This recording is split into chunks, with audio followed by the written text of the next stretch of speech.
కీర్తనల గ్రంథము 126వ అధ్యాయము 5వ వచనము 6వ వచనము. కన్నీళ్లు విడుచుచు విత్తువారు సంతోషగానముతో పంట కోసెదరు.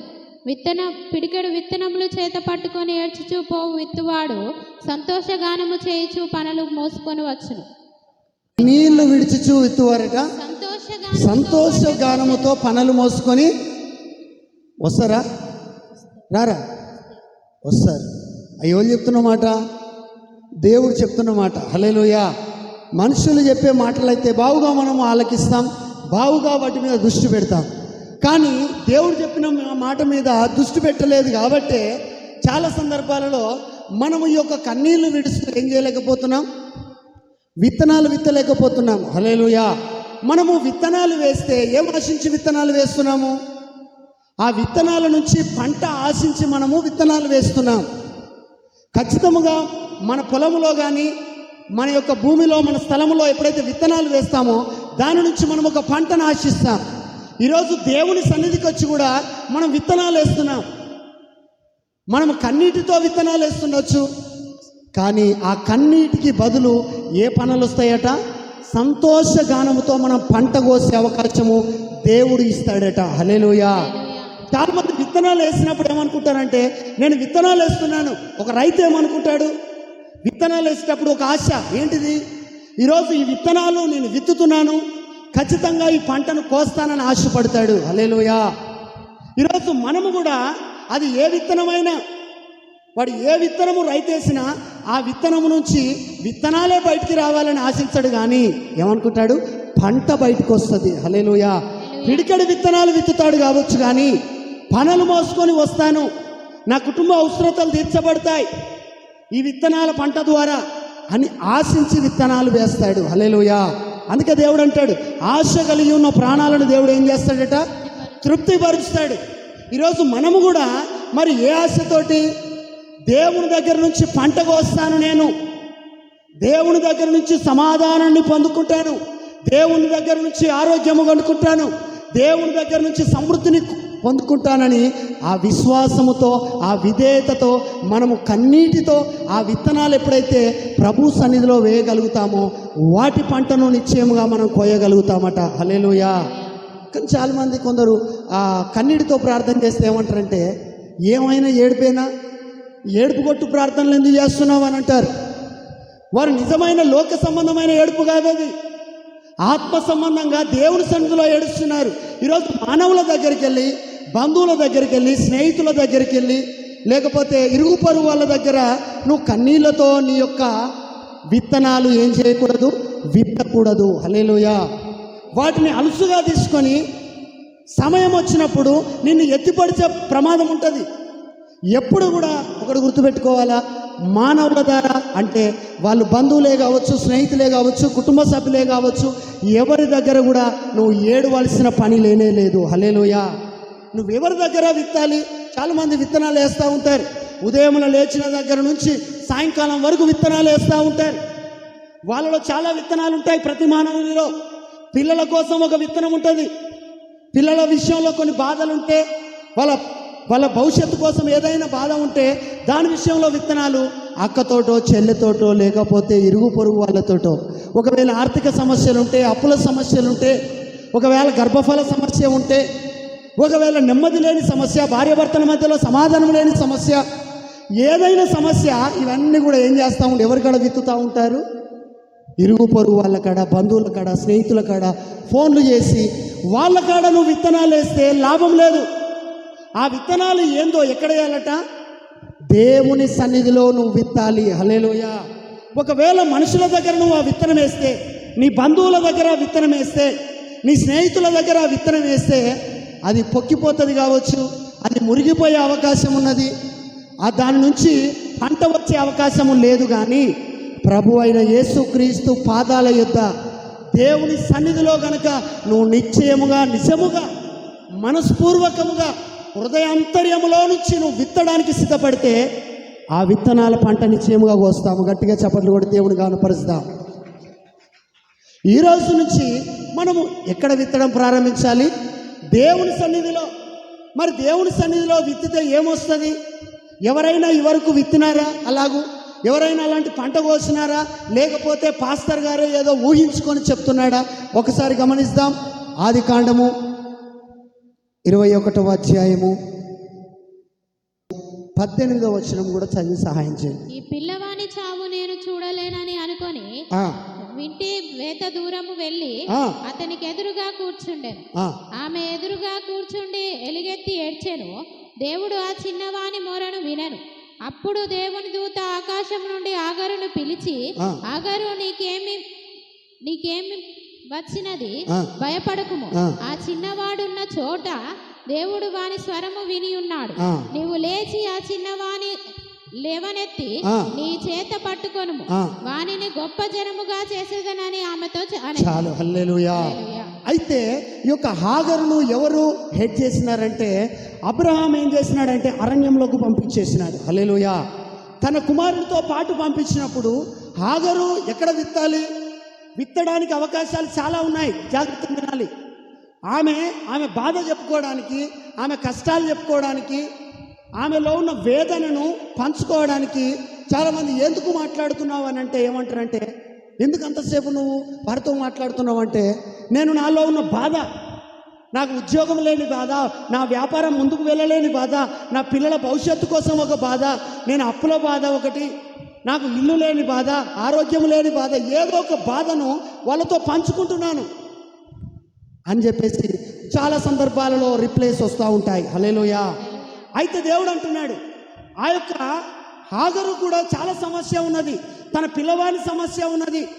దిక్కుదోచని స్థితి ఎక్కడున్నదంటే ఆమె ఇప్పుడు అరణ్యములో వెతుకుతూ తిరుగుచున్నది. హల్లెలూయా. వేదన పడుచున్నది. మరి యొక్క ప్రాంతంలో అబ్రహాము ఆమెను తోలివేసినప్పుడు మరి ఆమెకు స్నేహితులు లేరా? ఆమెకు బంధువులు ఉండొచ్చు కదా, ఆమెకు తెలిసిన వారు ఉండొచ్చు కదా. ఈరోజు నీకు మాత్రమే కాదు, ఆమెకు కూడా తెలిసిన వారు ఉన్నారు, ఆమెకు కూడా బంధువులు ఉండొచ్చు. ఆమె కూడా పెద్ద మనుషుల సమక్షంలో నా పరిస్థితి ఏంటని చెప్పేసి ఆమె కూడా మాట్లాడించవచ్చు. హల్లెలూయా. కానీ రాజులను నమ్ముకునుట కంటే, మనుషులను నమ్ముకునుట కంటే యెహోవాను ఆశ్రయించుట ఎంతో మేలు అనుకున్నది. హల్లెలూయా. జనాలను నమ్ముకోలే, మనుషుల దగ్గర పంచుకోవడానికి బాధ, కష్టము చెప్పుకోవడానికి ఇష్టపడక, అవకాశాలు ఉన్నాయా లేవా? ఉన్నాయి.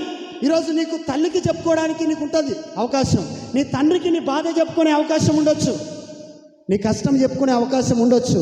కానీ ఆమె ఎన్ని అవకాశాలు ఉన్నా కూడా అన్నిటినీ వదిలిపెట్టేసి జీవము కలిగిన దేవుని ఎదుట మొర్ర పెట్టడము ప్రారంభించింది. హల్లెలూయా. ఎన్నో అవకాశాలు ఉన్నాయి, కానీ వాటన్నిటిని వదిలిపెట్టేసింది. ఎందుకో తెలుసా? మనుషులు వింటారు, వాళ్ళు కష్టం తీర్చుడేమో కానీ నీలో ఉన్న విషయాలన్నీ రాబట్టేసి ఇక నిన్ను గాయపరచడం ప్రారంభిస్తారు. వాళ్ళకున్న ఆ మెంటాలిటీ అది. వాళ్ళ స్నేహితులైనా, బంధువులైనా, మరెవరైనా, నీ ఆత్మీయులే కావచ్చు. పై రూపానికి నువ్వు చెప్పినప్పుడు వింటారు బాగానే, కానీ తర్వాత ఏం చేస్తారు? రిప్లై ఎట్లుంటుందంటే, నువ్వు ఒక రకంగా ఆశిస్తావు, రిప్లై ఎట్లా ఆశిస్తావు అంటే, నాకేదైనా ఆదరణకరంగా, మేలుకరంగా, నాకు ఓదార్పుకరంగా నాకు వస్తుందేమో రిప్లై అనుకుంటావు. నో, ఎప్పుడు అలాగూ రానే రాదు. అట్లా ఆశించి నువ్వు ఏ వ్యక్తి దగ్గర నీ యొక్క సమస్యను చెప్పకూడదు. హల్లెలూయా. నువ్వు చెప్పవలసిన దిక్కు ఒకటి ఉన్నది, అదే ప్రభు అయిన యేసుక్రీస్తు యొద్ద. హల్లెలూయా. దేవుని సన్నిధిలో నువ్వు విత్తడం ప్రారంభిస్తే, ఆమె అందుకనే ఆ అరణ్యంలోకి వచ్చేసి ఆమె దగ్గర ఉన్న ఆ యొక్క తిత్తిలో ఉన్న నీళ్ళని కంప్లీట్గా అయిపోయినాయి. ఈరోజు మనలో ఉన్న సమృద్ధి అయిపోవచ్చు, మన ఉద్యోగం అయిపోవచ్చు, మన వ్యాపారం కూడా అదంతా సన్నగిలిపోవచ్చు, మన పనులు కూడా సమృద్ధిగా లేకపోవచ్చు. ఈ సందర్భంలో ఎవరికో చెప్పుకొని ఎవరినో ఆశ్రయించడం కంటే ఆమె ఎవరిని ఆశ్రయిస్తున్నది? దేవుణ్ణి ఆశ్రయిస్తున్నది. హల్లెలూయా.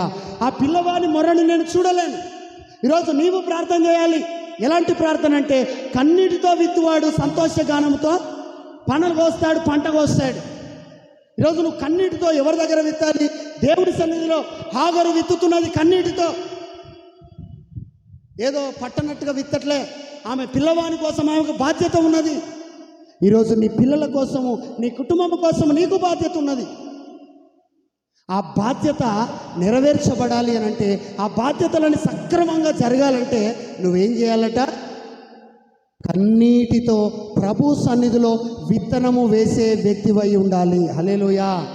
మనుషులలో వేసే విత్తనాలు అవి పొక్కిపోతాయి, అవి ఫలింపు రావు. అవి అనవసరంగా టైం వేస్ట్ వాటిలో వేసడం కూడా, వాటిని వేసి ఆశించడం కూడా టైం వేస్టే. కానీ అందుకని ఇవన్నీ ఆలోచన చేసి ఆమె కుమారుని తీసుకొని అడవిలో ఏం చేస్తున్నది? దేవుని సన్నిధిలో విత్తడము ప్రారంభిస్తున్నది. ఒంటరిగా కన్నీరు విడుస్తున్నది. ఈరోజు నీవు కూడా ఒంటరిగా కన్నీటి ప్రార్థన చేస్తున్నావేమో. హల్లెలూయా. నువ్వు అనుకోవచ్చు, నా ప్రార్థన దేవుడు వింటలేడేమో అని. ఆమె కన్నీటితో చేసిన ప్రార్థనను ఆకాశంలో నుంచి దేవుడు చూస్తూ ఉన్నాడు. హల్లెలూయా. ఈరోజు ఒంటరిగా నీ పిల్లల కోసం, నీ కుటుంబం కోసం, నీ భర్త కోసం, నీ భార్య కోసం, నీ సమాజం కోసం, నీ సంఘము కోసం నువ్వు చేస్తున్న ప్రార్థనను కూడా దేవుడు నిశ్చయముగా వింటున్నాడట. హల్లెలూయా. నిశ్చయముగా వింటున్నాడు. కానీ చాలామంది దేవుని సన్నిధిలో వినే దేవుని దగ్గర విత్తనం మానేసి ఎక్కడ విత్తుతున్నారమ్మా? బయట విత్తుతున్నారు. దయచేసి ఈ రోజు నుంచి నువ్వు ఎక్కడ విత్తడం ప్రారంభించాలి?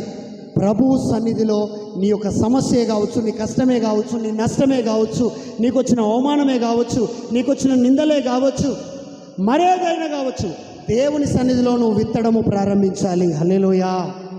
ఏం చేస్తున్నదంటే పిల్లవాడిని పక్కన పడేసి, అయ్యా ఆ పిల్లవాని మొరను నేను చూడలేను. ఈరోజు నీవు ఏం ప్రార్థన చేయాలి?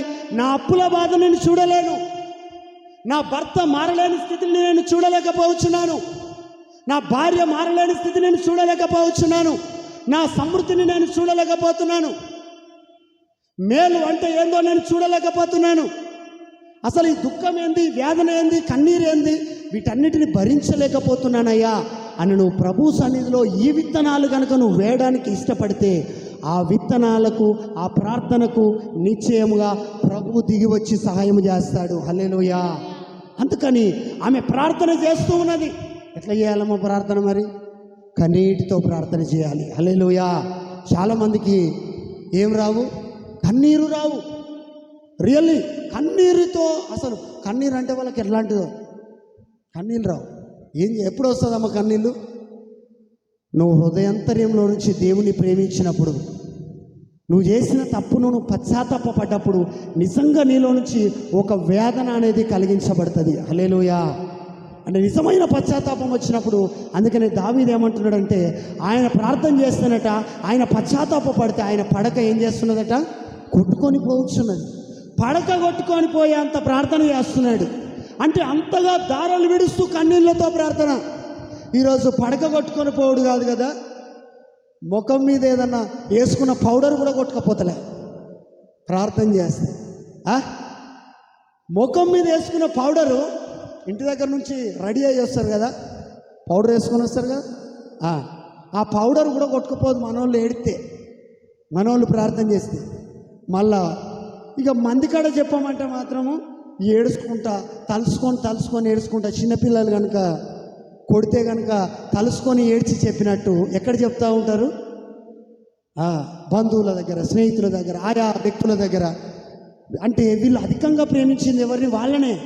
నువ్వు దేవుణ్ణి అధికంగా ప్రేమిస్తే దేవుని సన్నిధిలో కన్నీటి ప్రార్థన చేస్తావు. అందుకని ఆమె దేవుణ్ణి అధికంగా ప్రేమించింది. ఆమె కుమారుడి కోసము ఆర్భాటంతో ప్రార్థన చేస్తున్నది. ఒక టార్గెట్ పెట్టేసింది. ఆ ఒంటరిగా అడవిలో చేస్తున్న ప్రార్థన దేవుడు విన్నాడు.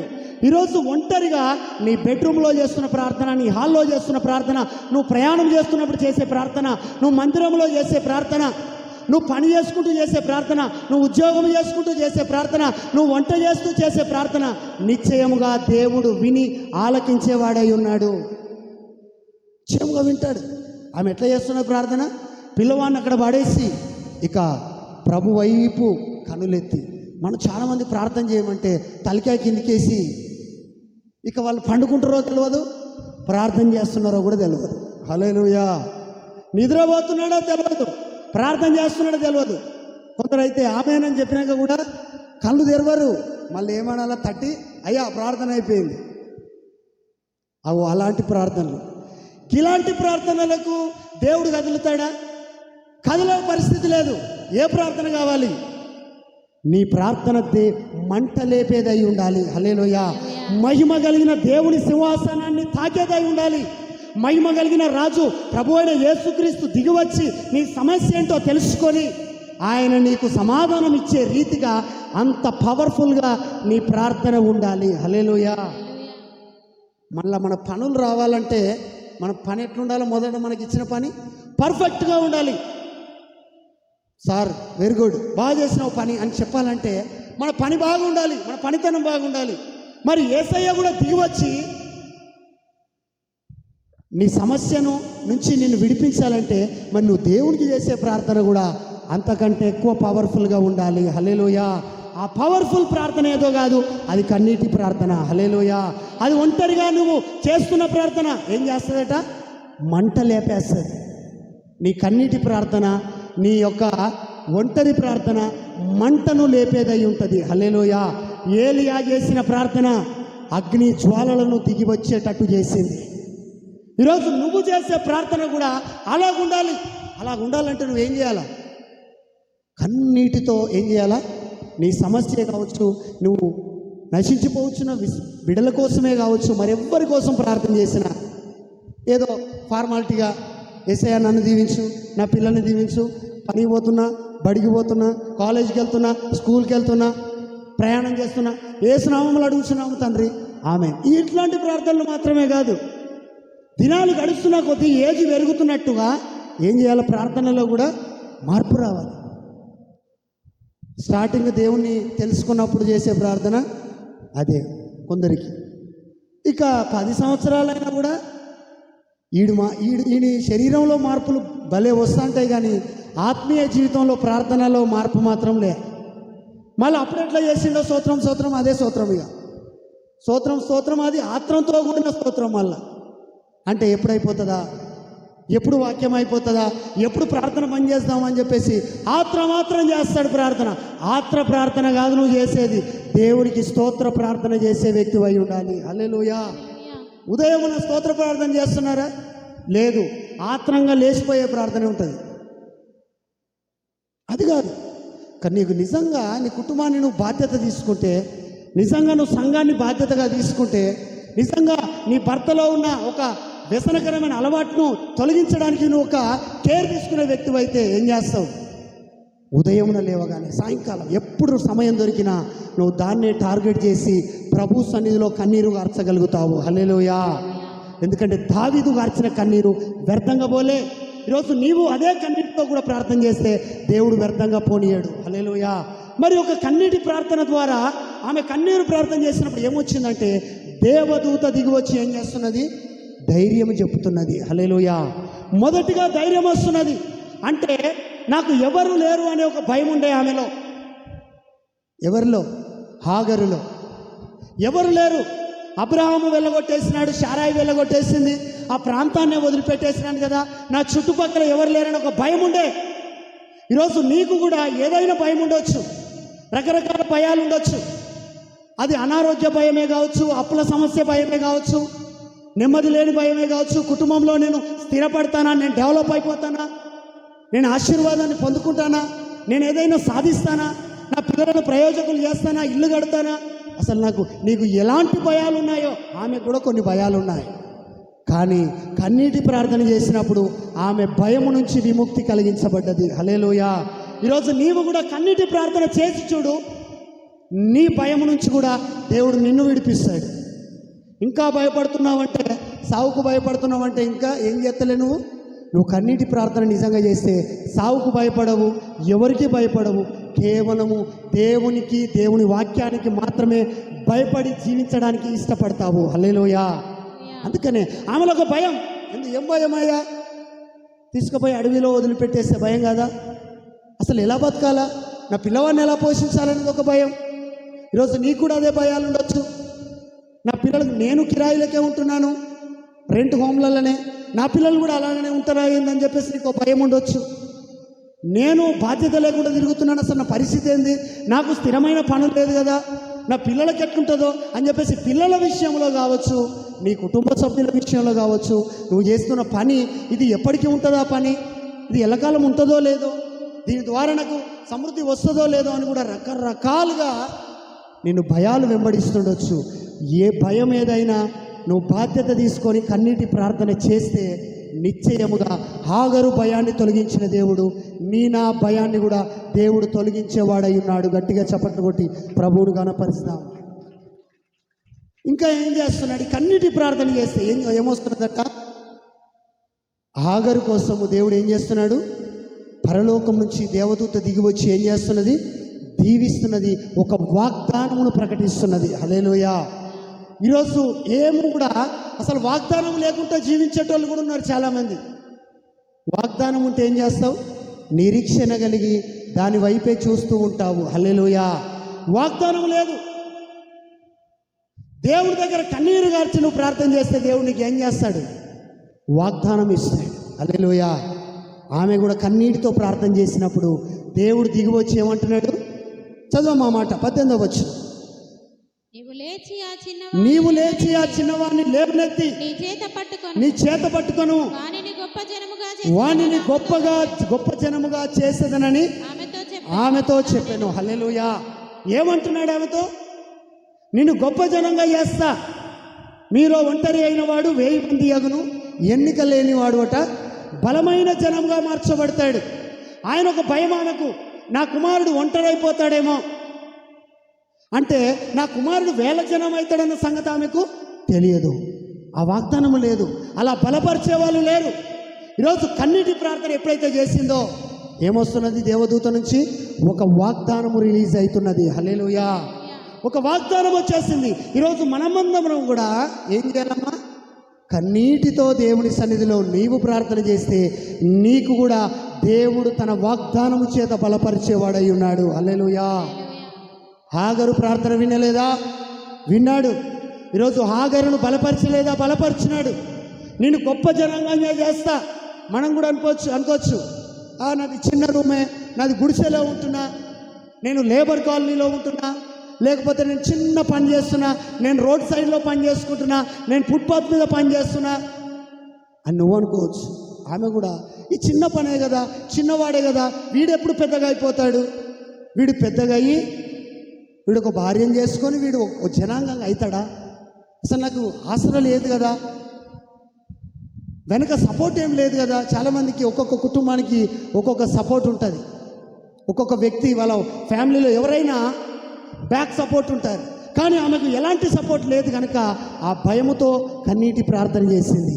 ఈరోజు నీవు కూడా అదే భయముతో ఉంటే, నీవు కన్నీటితో కనుక ప్రభు సన్నిధిలో విత్తడానికి సిద్ధపడితే, హాగరును ఎలాగైతే భయమును తొలగించి ఆమెకు ఒక అభయమునిచ్చి ఆయనను ఆదరించి ఆమెకు వాగ్దానం ఇచ్చి నెరవేర్చిన దేవుడు నిశ్చయముగా మన పక్షాన కూడా గొప్ప కార్యాలు దేవుడు చేసేవాడై ఉన్నాడు. హల్లెలూయా.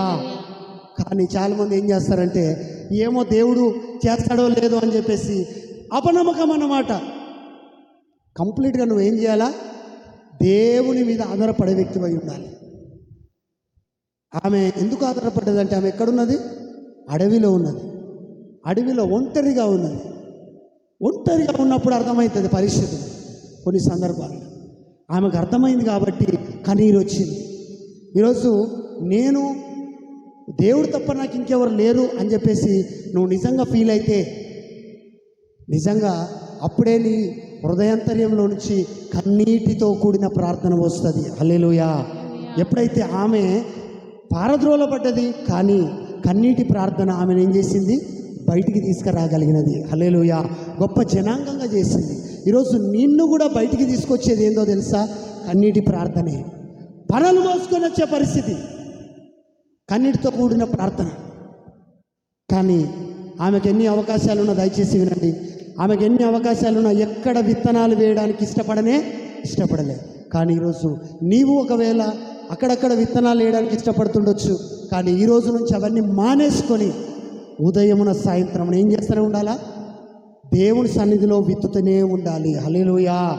కానీ పనికిరాని వాళ్ళ మాటల కోసము, వాళ్ళ వీళ్ళ మాటలు, చెప్పుడు మాటలు, వాళ్ళ కోసం వీళ్ళ కోసం అవసరంలే. నీ కోసం, నీ కుటుంబం కోసం, నశించిపోవచ్చిన ఆత్మల కోసం ప్రార్థన చేయి. అది కన్నీటితో చేయి. ఆమె కూడా ప్రార్థన చేస్తున్నది. ఎవరి కోసం? ఆమె కుమారుడి కోసం. ఎందుకు? నా కుమారుడు ఏం కాబోతున్నాడు? నశించిపోతున్నాడు. దాహం లేక, వాటర్ లేక అల్లాడుచున్నాడు. నువ్వు కూడా ప్రార్థన చేయి. నీకెన్ని అవసరతలు లేవమ్మా, నీ పిల్లలకి ఎన్ని అవసరతలు లే. పక్కోని సోదంతా వేసుకొని, వెనుకోని సోద వేసుకొని, ముందటోని సోద వేసుకొని, వాళ్ళ సోదిని మనము ఊకే ధ్యానం చేసే బదులు మనకే చాలా సమస్యలు ఉన్నాయి.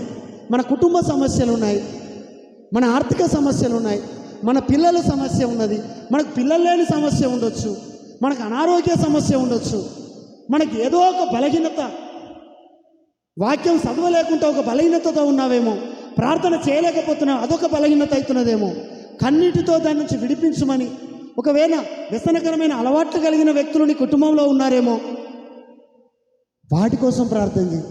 నీ పని ఆశీర్వదించబడాలని ప్రార్థన చేయి. నీ సేవకుల కోసం ప్రార్థన చేయి. నీ సంఘము కోసం ప్రార్థన చేయి. నశించిపోవచ్చిన బిడ్డలను వాళ్ళకి ఎలా సువార్త చెప్పాలని దేవుని సన్నిధిలో ఒక జ్ఞానం అడుక్కో. అది మేలుకరంగా మార్చబడుతుంది. అలాగూ నువ్వు అడిగితే వాటన్నిటికీ కూడా దేవుడు నిశ్చయముగా ఫలితం ఇస్తాడు. హల్లెలూయా.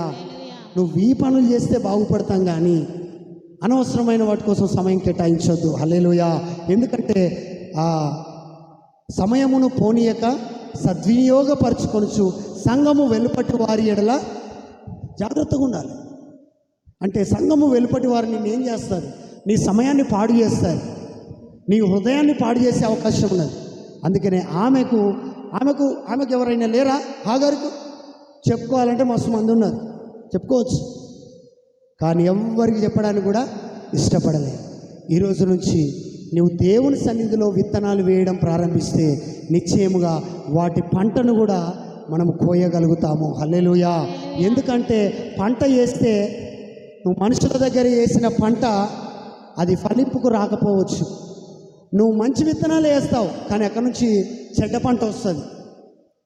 కొన్నిసార్లు కొన్ని విత్తనాలేమో మొలకెత్తవు, కొన్ని విత్తనాలు మొలకెత్తుతాయి, చెడ్డ పంట బయటికి. కానీ దేవుని సన్నిధిలో విత్తిన ప్రతి విత్తనానికి ఒక మంచి ఈవులను నువ్వు నిశ్చయముగా పొందుకోగలుగుతావు. హల్లెలూయా.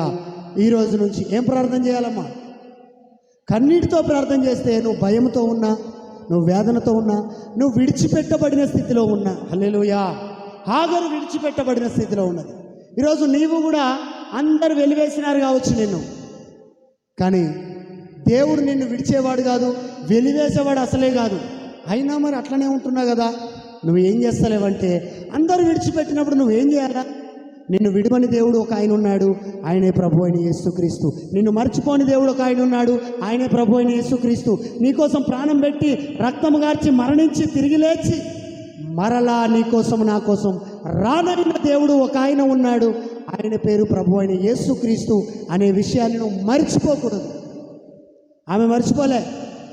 నాకు దేవుడు ఉన్నాడు.